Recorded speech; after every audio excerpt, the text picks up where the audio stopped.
It was last winter, sometime around 1 a.m. I was driving down a quiet street. It was one of those nights where everything seemed still, dark and cold. The air was crisp and clear, no snow, no fog, so my view was completely unobstructed.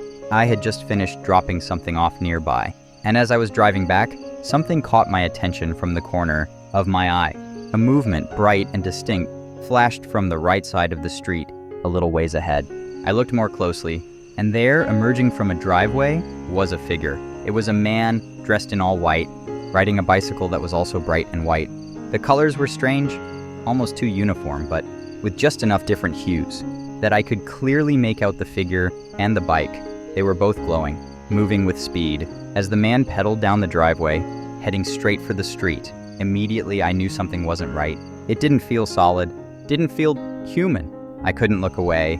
This glowing figure, this ghostly man on his bike, was racing directly toward the street and directly toward my Jeep. My instincts kicked in, and I hit the brakes. I was convinced this apparition was about to collide with my vehicle. I watched, breath held, as the man on the bike reached the street. He should have slammed right into my Jeep. But instead, he simply disappeared, vanished, into thin air right in front of me. For a moment, I couldn't move. I just sat there, in the middle of the street, staring at the spot where the man had been. 3 minutes must have passed. As I looked around, waiting, hoping to see someone, anyone, on a bike or maybe walking along the sidewalk, but there was nothing. No sign of the man, no bike, no one at all. It was as if he had never existed. But I knew what I saw. That glowing figure, that man on his bike, it was real, or at least real enough to me. I started wondering if maybe someone had once ridden down that same driveway and been hit by a car. Maybe I had witnessed a residual energy, a loop of the past replaying over and over, long after the living had moved on. It was eerie. I've dealt with spirits before. I felt them, seen them, spoken to them. But this was different. This one stayed with me, still does. It was as if I'd glimpsed a moment in time that didn't belong to the present. A moment that lingers just beyond the reach of the ordinary world. And even now, when I think about it, I get chills. I don't know if this story falls under the paranormal or something else entirely. Maybe it was just a glitch in the matrix we all call life. To this day, I have no explanation for what happened that night, and I don't share this story often because, well, it's about a cupcake. But no matter how silly it sounds, it was an unexplainable event that I still think about. I was around 17 when it happened, and I'm 31 now. But it's something that stuck with me. My friend and I had just left a party, and I grabbed a cupcake for the road. Feeling rebellious, we decided to sneak into the local public pool, hop the fence, and smoke a joint on the diving board with our feet in the water. It was a warm summer night, and it seemed like the perfect time to enjoy the cupcake. Everything was going smoothly. My best friend and I were sitting there, smoking, with our feet splashing in the pool. I still had the cupcake in hand, anticipating the moment I'd finally get to eat it. The night couldn't have been better. Then out of nowhere, a cop car pulled up. Panic set in. And without thinking, we both bolted toward the fence. As we ran, I realized I still had the cupcake in my hand. I couldn't climb the fence with only one hand, and in my panic, I felt a wave of devastation. I mean, I'd been saving this cupcake, and now I had to abandon it. Even had a brief conversation with my friend about it, trying to figure out how to get over the fence without losing the cupcake. She climbed over first, and we tried to pass it through the fence, but it was too big. There was no other option. We made the decision to throw it. I remember clearly chucking it into the pool, hearing the splash as it hit the water. We both watched it float there for a second, laughing as we ran off, leaving the cupcake behind. After we made it over the fence, we ran down the road feeling relieved and laughing about our narrow escape. We finished most of the joint and felt pretty good, the thrill of the night still lingering. We walked a few blocks when I suddenly realized the cupcake was back in my hand. I stopped in my tracks, staring down at it in disbelief. My friend noticed and flipped out. She was yelling, laughing, freaking out all at once. And I was doing the same. We both vividly remembered me throwing the cupcake into the pool. We had stood there and watched it float. How could it possibly be back in my hand? Yes, we were high. No, we hadn't been drinking. And yes, I am 100% sure that I had thrown that cupcake into the pool.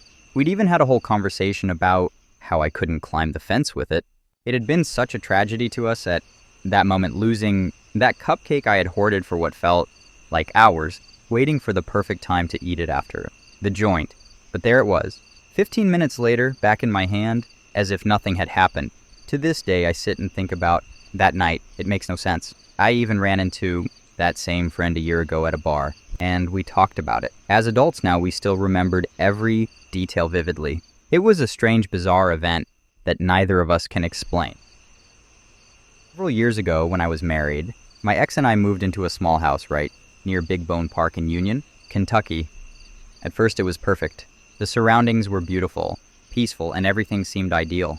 But that peacefulness didn't last long, and soon enough, living there started to terrify me. One night, not long after we moved in, I was alone on the couch watching TV. Suddenly, I heard the most horrifying screams coming.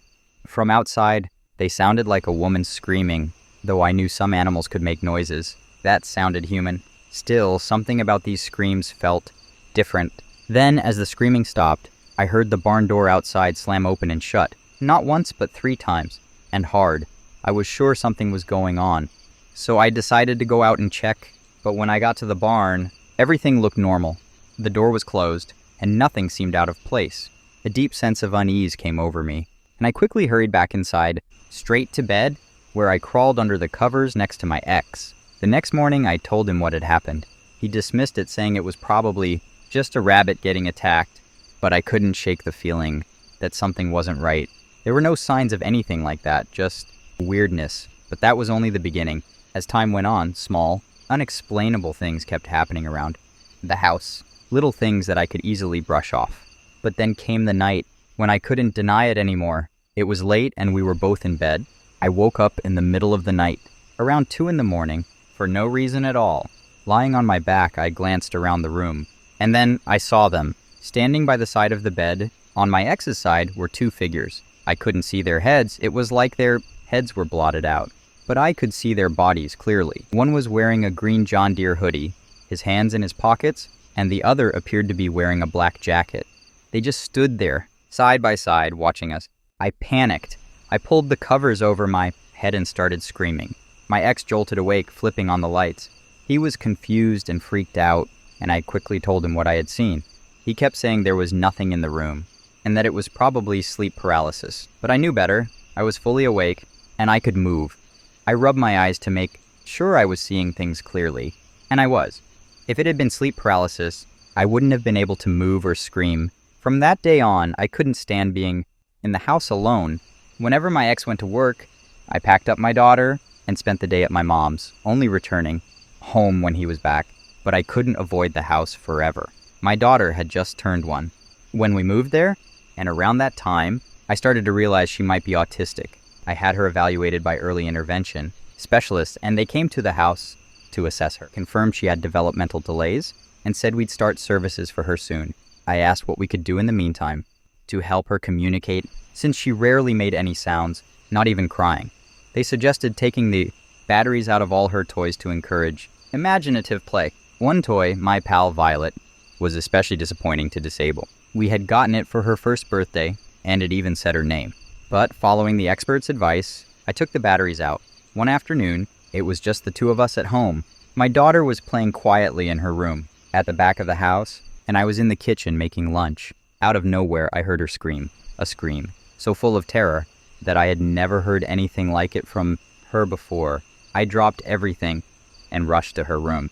When I got there, she was running toward me, eyes wide with fear, but she wasn't looking at me. She was looking behind her as if something was chasing her.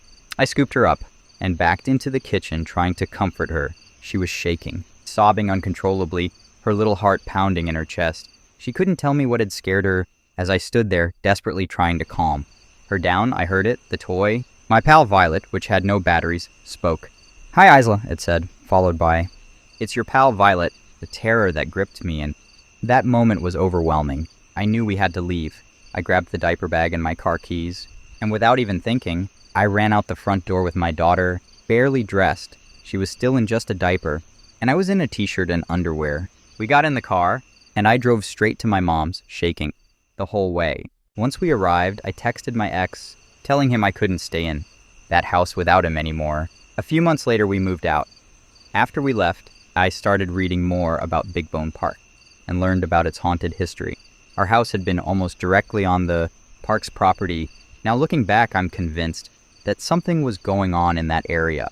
Something beyond explanation. I know people are skeptical, and many don't believe me when I tell them this story, but every word of it is true. A stranger paid my cabin a midnight visit.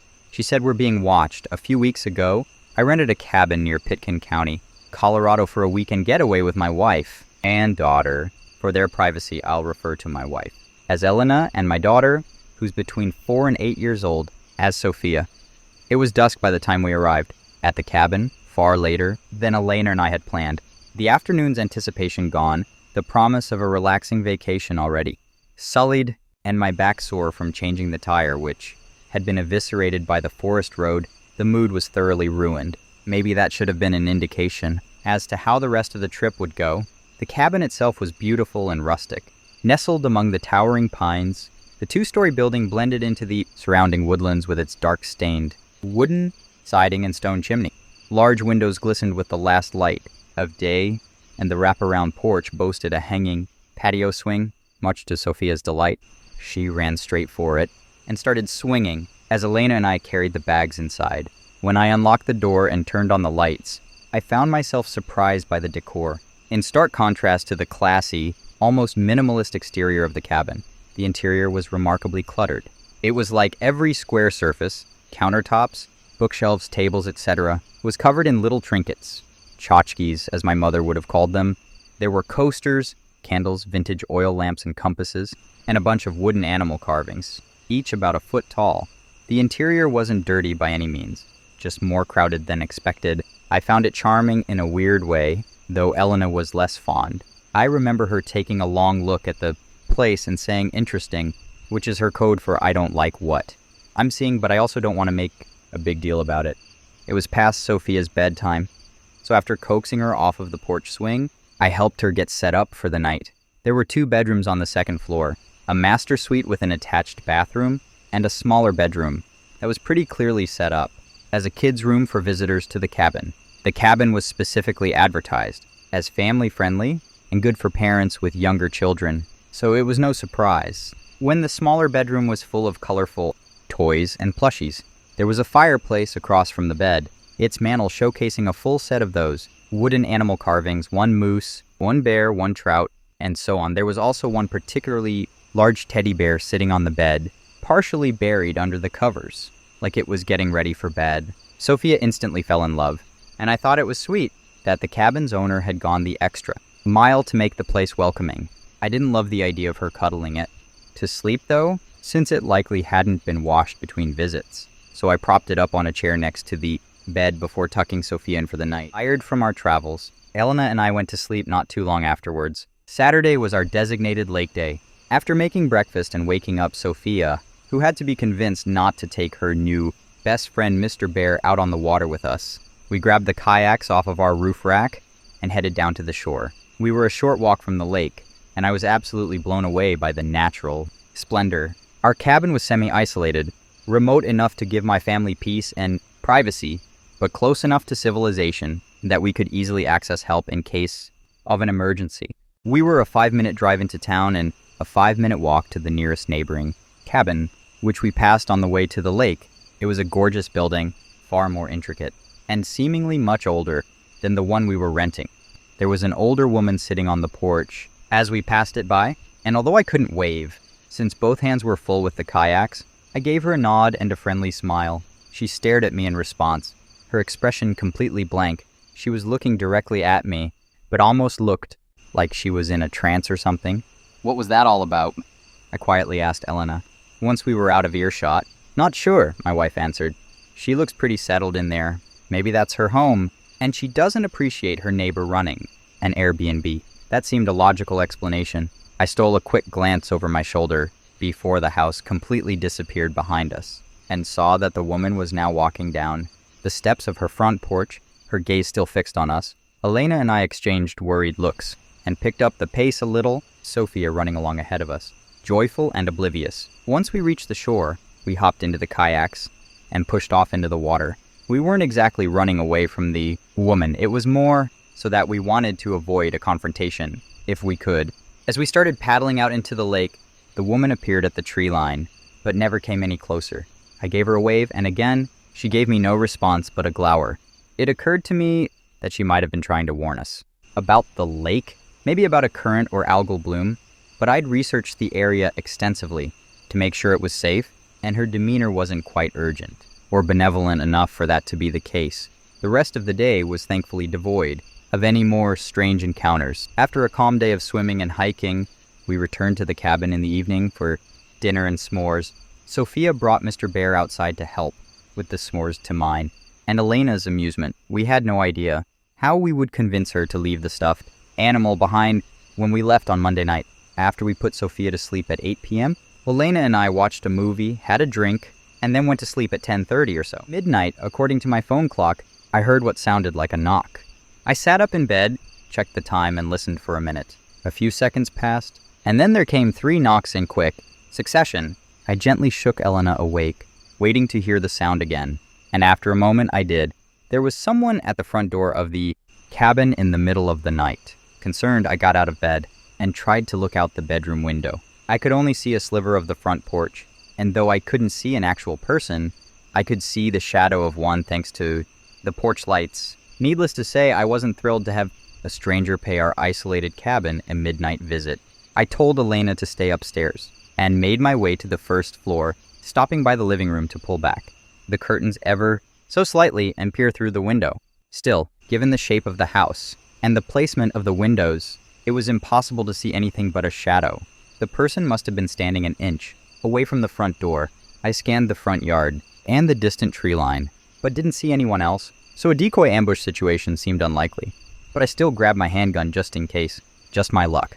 The old front door of the house didn't have a peephole, so I got up close to the door and tried talking to the person on the other end. "Can I help you?" I said. Instead of answering, the person knocked again, this time more urgently. No way in hell was I opening that door now. "Look, friend, if you need help, you better speak up. Otherwise, I'm gonna have to ask you to get off my damn porch before I call the police." The knocking stopped, and after a moment, there was a woman's voice on the other side of the door. Her tone was nervous and her voice was soft. She said a single sentence: "He's watching your daughter through the bear." Of all the things I expected to hear from our unwelcome visitor, that was not one of them. I readied my gun and cracked the door open. When I looked out into the night, I saw the elderly woman from earlier quickly shambling away from my door. Her back was turned towards me, and she looked like she was trying to get away from my porch as quickly as she could. I called after her, asking her what she was talking about, but she didn't look back. She just kept going, until the night swallowed her up completely. I was pretty disturbed at this point, so I shut and locked the door, and made my way back upstairs. Elena was waiting for me at the top of the stairs, and I quietly explained to her what was going on. Horrified, she went into Sophia's room and gently took the teddy bear out of our sleeping daughter's arms. We went downstairs and laid the bear out on the kitchen counter. I grabbed a pair of kitchen shears and dissected the thing, making an incision in its fluffy body and pulling out its cotton innard. It wasn't that I believed the old woman, just that as a parent, anything related to my kid's safety, even something that sounds outlandish, is something I take seriously. Even though the woman was likely suffering from some kind of cognitive impairment, I still wanted to investigate.